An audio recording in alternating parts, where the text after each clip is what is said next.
Bom dia, boa tarde, boa noite. Nesse vídeo nós vamos discutir algumas sugestões a respeito de como elaborar um questionário. Bom, e aí dentro daquela ideia de reduzir os custos, existem várias pessoas que dizem que antes de começar com as pesquisas em si, com o questionário em si, é importante que a gente tenha uma introdução que apresente o que será feito, né? Que apresente o autor, né, explicando quem ele é, da onde ele vem, apresentar a pesquisa, por que eu estou levantando esse tema, por que eu estou trabalhando com isso, como que isso vai ser pensado. Seria muito interessante formas que as pessoas entrassem em contato com o pesquisador, né? Um e-mail, um telefone, porque assim a gente entra dentro daquele princípio de estabelecimento de confiança. E as instruções, tem questões abertas, fechadas, marca uma opção, dois, as questões que são obrigatórias, você só consegue avançar se for isso, são tantos blocos, são tantas perguntas, né? Então, uma instrução básica para que a pessoa consiga sozinha responder isso. Isso porque o que algumas pesquisas apontam é que de cada 100 questionários que a gente envia para as pessoas, somente 25 são devolvidos respondidos. Por isso que a gente precisa sempre reduzir os custos. Quanto mais fácil for para a pessoa responder, melhor, né? Vamos voltar lá à nossa pesquisa de avaliação do PLE. Dos alunos que estavam cursando, 36% responderam os questionários. Dos professores, 90% responderam. Agora, dos alunos que não fizeram o PLE, só 12% respondeu. E aí a gente vai ver. Os professores, primeiro, eles são um grupo bastante pequeno, onde quando eu entrei em contato com eles, eu consegui estabelecer exatamente essa confiança. É uma questão importante, né? Faz parte do processo de avaliação dos alunos, é uma questão que não vai tomar muito tempo. Eu preenchi o questionário, vi quanto tempo fazia. Você demora aí uns 5 minutos para responder. Dos alunos que estavam fazendo o PLE, primeiro, uma boa parte dos que responderam estavam na turma de seminário temático 5 do semestre anterior. Então, eles sabiam que aquilo lá era importante, eles entendiam por que aquilo lá estava sendo feito. Dos seus colegas de outros períodos, de outras turmas, muitos também se sensibilizaram exatamente pela relação de confiança que tinha. Então, nós conseguimos aí, nesse caso, uma média de devolução acima do que é esperado nas pesquisas em geral. Agora, por exemplo, os alunos que não estavam inscritos no PLE, existe um grupo que não está mais envolvido. É aquele cara que já acabou com todas as matérias, mas não se formou porque ele ainda tem um TCC para entregar, porque ele ainda tem horas de estágio para apresentar, mas a vida dele está totalmente fora da universidade. Então, é muito difícil a gente chegar nessas pessoas. Não conseguimos chegar nela. É muito difícil motivá-las para que elas participem de algo que não está mais fazendo parte da dinâmica delas. Eles até pensam muitas vezes: nossa, para que eu vou responder esse questionário a respeito do PLE se eu nem tenho mais aula para fazer? Então você percebe que aí a gente teve uma dificuldade maior de estabelecer essa confiança e conseguir esse retorno. E apenas 12%, ou seja, menos da metade do que em média respondem, devolveram os questionários. Bom, mas como que a gente organiza as perguntas daquilo que a gente quer saber? Nós podemos ter perguntas abertas ou fechadas. As perguntas abertas, quem está respondendo escreve o que quiser. Já as questões fechadas são aquelas questões onde você faz uma pergunta e oferece tópicos para ela responder. Uma múltipla escolha. Geralmente, qual é o problema? Você tem uma resposta e ela não está naquela múltipla escolha. Por isso é importante, às vezes, ter o outro. Ou outro problema é quando você tem uma resposta, mas ela não é sintetizável em apenas uma palavra ou uma frase. Nesses casos, as respostas abertas seriam melhores. A grande dificuldade da resposta aberta é que você tem uma quantidade enorme de respostas diferentes. Às vezes, para dizer as mesmas coisas, as pessoas usam palavras diferentes e cabe aos pesquisadores depois, então, ter o trabalho de condensar tudo nos mesmos conceitos. Então, perguntas podem ser nominais, né, onde você apresenta um determinado número, onde você apresenta uma determinada informação. Elas podem ser ordinais, onde você coloca uma ordem de preferência. Elas podem ser intervalares, né? Onde você coloca um intervalo aonde você imagina que estaria a sua resposta. A ordinal intervalar, que junta as duas. Aquelas onde você faz uma afirmação. Eu acho que o meu time de futebol é o melhor do mundo. 1. Eu concordo plenamente. 2.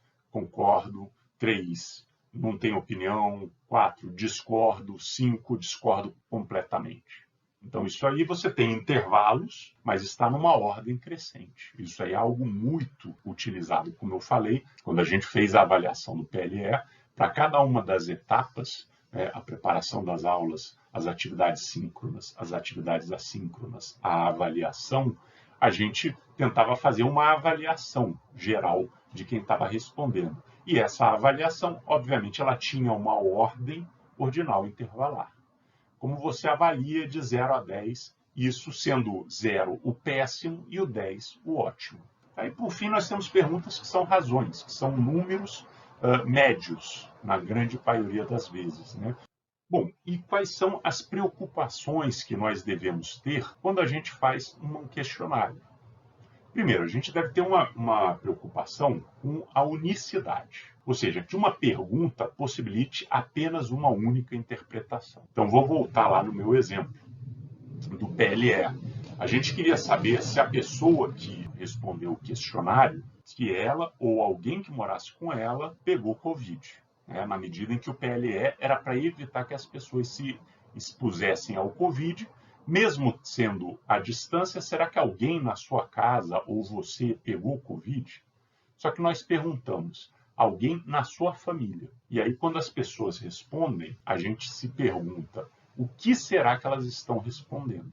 Porque eu posso interpretar como a gente interpretou quando fez a pergunta, alguém da minha família, alguém que mora comigo, mas também pode haver uma interpretação que seja qualquer pessoa que tenha um laço de parentesco, do tipo, o meu tio que mora em outra cidade, ele pegou. É alguém da minha família que pegou.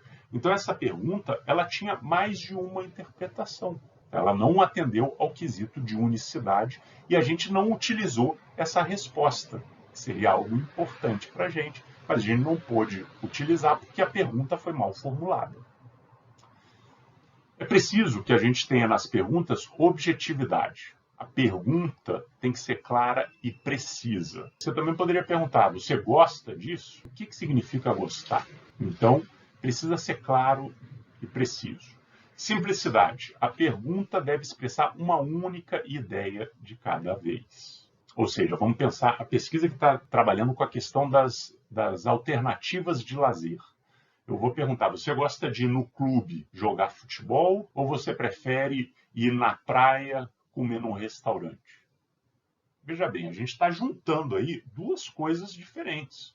As perguntas precisam ser claras. E aí a questão do conhecimento de com quem a gente está falando é fundamental. Então, por exemplo, quando a gente fez a nossa pesquisa para o PLE, e quando eu estou fazendo esse vídeo, falando em PLE, falando em feras, falando em pagar disciplinas, falando em atividades assíncronas, síncronas, é porque tudo isso aqui está sendo discutido numa comunidade, que são os alunos da administração pública, da UFAL, que entende o que são essas siglas.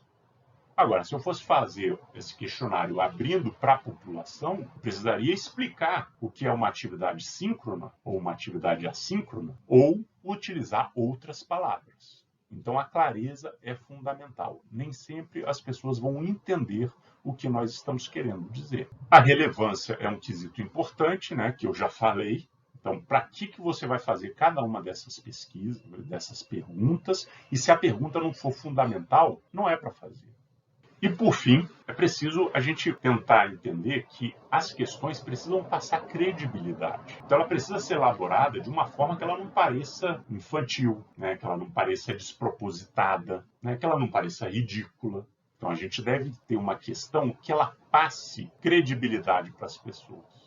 Então, toda a elaboração de questionário é uma atividade bastante desafiante, porque nós precisamos elaborar questões que, uma vez respondidas, a gente consiga transformar nos conhecimentos que a gente precisa para a nossa pesquisa. Essa tarefa é uma tarefa muito difícil, porque as pessoas que estão respondendo os questionários não são obrigadas a respondê-lo, então elas têm que ser estimuladas a participar disso. E os questionários, uma vez respondidos, não podem dar margem a erros de interpretação ou erros de resposta.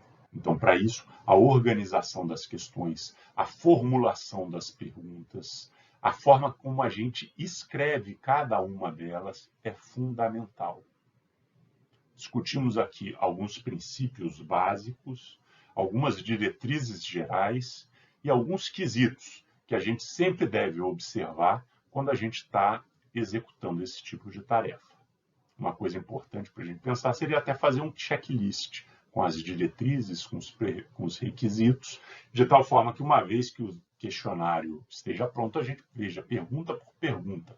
Atende ao requisito da clareza, da relevância, da credibilidade e por aí vai. Mas, como várias coisas dentro da academia, dentro da pesquisa social e dentro da administração pública, efetivamente essas dicas se tornam valiosas quando a gente precisa botar a mão na massa e tirar de todas essas abstrações e transformar numa coisa prática. Por enquanto, são essas ideias que devem ficar na nossa cabeça para a gente utilizá-las e pôr em prática quando chegar o momento certo. Muito obrigado pela atenção a todos, bons estudos e até a próxima.